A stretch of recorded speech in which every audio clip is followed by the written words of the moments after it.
شايفين البطة الجميلة دي؟ شايفين الجمال، شايفين التحميرة، شايفين سر اللون ده.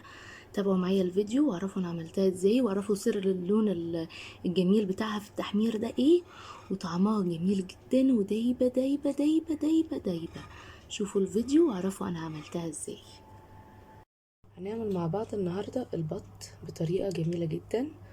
بصوا البطاية انا نقعاها من امبارح ليلة كاملة في محلول النقع ده. حاطة هنا مية، حط عليها نص كوباية كبيرة من السكر واربع معالق كبار من الملح، وحط عليها فلفل اسمر وحبهان.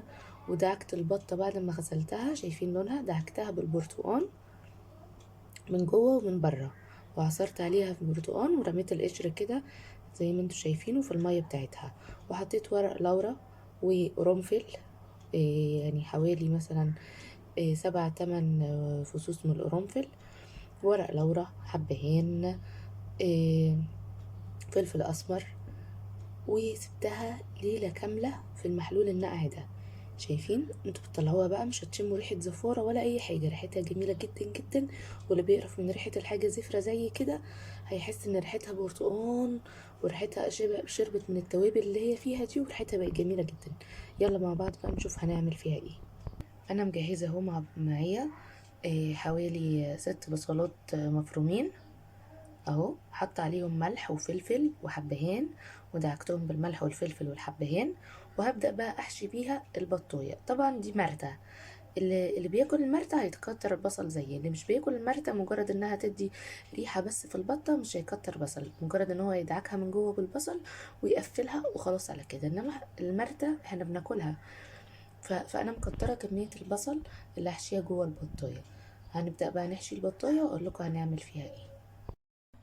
اهو ده شكل كده البطة، حشيتها من جوه المرتة البصل بتاعها وقفلت رجليها اهو. هبدأ دلوقتي بقى احط في حلة كده او في طاسة كبيرة معلقة سمنة بلدي واشوحها تشويحة، وبعدين انزل عليها بالمية السخنة اللي بتغلي. تتشوح اهي في الحلة. حطيت عليها مستكة، ورق لورا، فلفل اسمر، حبهان، وهبدأ بقى اقلبها على الجنبين واشوحها قبل ما اسلقها. ادي اهو بعد ما اديتها تشويحة نزلت بقى عليها بالمية السخنة اهي اللي بتغلي. طبعا ما شاء الله عشان البطة اكبر من الحلة فهي طالعة حتة، فانا كل شوية كده اقلبها عشان تستوي من كل الاتجاهات. هبدأ بقى هطلع بقى الريم اللي بيطلع على الوش ده لغاية ما الشوربة تصفى خالص. انزل عليها بالملح بتاعي وفلفل وحبهان، ورق لورا، انا حط عليها اصلا ورق لورا وهي بتتشوح تمام كده. واغطي عليها بقى واسيبها لغايه لما تستوي خالص. وبعد ما تستوي هقول لكم على خلطه نحطها عليها في التحمير بتخليها جميله جدا جدا وطعمها بيبقى خطير. ادي البطايه اهي بعد ما استوت طلعت من الفرن. طبعا اللي شايفينه عليها ده انا اول ما بتطلع من الفرن برش عليها ملح وفلفل اسود وحبهان بيخلي ريحتها جميله اهي. هسيبها واوريكم دلوقتي الخلطه اللي هنعملها اللي هندهنها بيها وندخلها الفرن. في بوله كده هنحط معلقه كبيره عسل اسود،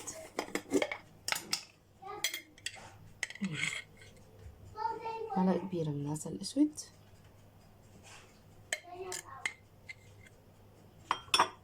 اهي معلقة كبيرة من الصلصة.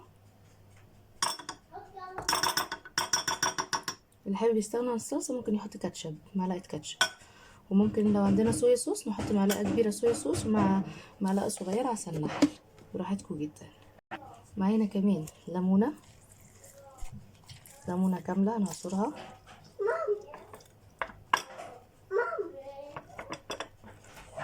اهي بالشكل ده كده. نعصر ليمونة كاملة. كمان رشة ملح، رشة فلفل، رشة حبهان،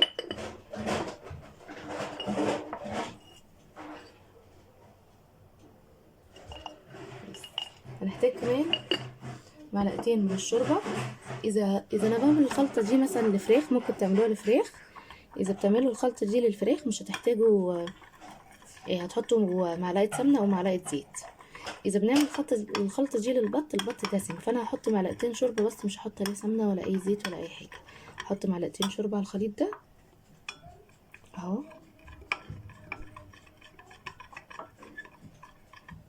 وهندهن البطايه بالخليط ده على وشها وظهرها بالخليط اللي احنا عملناه ده، وندخلها الفرن تتحمر. طبعا هنشغل الشوايه تتحمر في الفرن. اول لما تتحمر على طول هنكون مولعين على فحمه عشان تبقى تاخد ريحه الشوي، بتبقى جميله جدا. جربوا الطريقه دي. مولعين على فحمه، اول لما نطلع البطه على طول من الفرن هنحط الفحمه على ورقه فويل ونحط عليها حبه زيت ونغطي عليها ونسيبها تاخد ريحه الشوي دي، بتبقى جميله جدا. جربوا الخليط ده وقولوا لي رايكم. هنبدا بقى ندهن البطه بالصوص اللي احنا عاملينه ده اهو. ندهنها باي فرشه عندنا من وشها ومن ظهرها، ندهن كل مكان فيها عشان تحمر وتبقى لونها جميل. وكمان الخليط ده بيدي طعم جميل جدا جدا. بعد ما تستوي هتلاقوا طعمها جميل جدا جدا ولونها بيبقى لونها جميل اهو. شايفين؟ هندهن كل حته فيها بالشكل اللي انتوا شايفينه ده اهو اهو. بعد ما ندهن الناحيه دي هنقلبها الناحيه التانية وندهن الناحيه التانية كمان. بعدين بقى هندخلها الفرن. طبعا الفرن سخن، نشغل عليها فوق وتحت، يا اما تشغلوا عليها الشوايه تاخد لون وتقلبوها تعملوا لون الناحيه التانية وبس كده. بس كده جاهزه. هقلب بقى الناحيه التانية ادهنها وادخلها الفرن. وما تطلع من الفرن هحط لها فحميه سخنه على ورقه فويل، واضفي الفحميه احط عليها حبه نقطتين زيت واغطي على البطايه باي غطا، هتاخد ريحه الشوي وهتبقى جميله جدا. هحمرها واوريكم شكلها النهائي بيعمل ازاي. البطايه بعد ما اتحمرت في الفرن جميله جدا جدا، وعملت لها فحميه فبقت مدخنه. جربوها بالطريقه دي، وما تنسوش لو مش مشتركين في القناه تشتركوا في القناه وتفعلوا الجرس عشان يوصلكوا كل وصفاتي. اشوفكم على خير يا حبايبي، مع السلامه.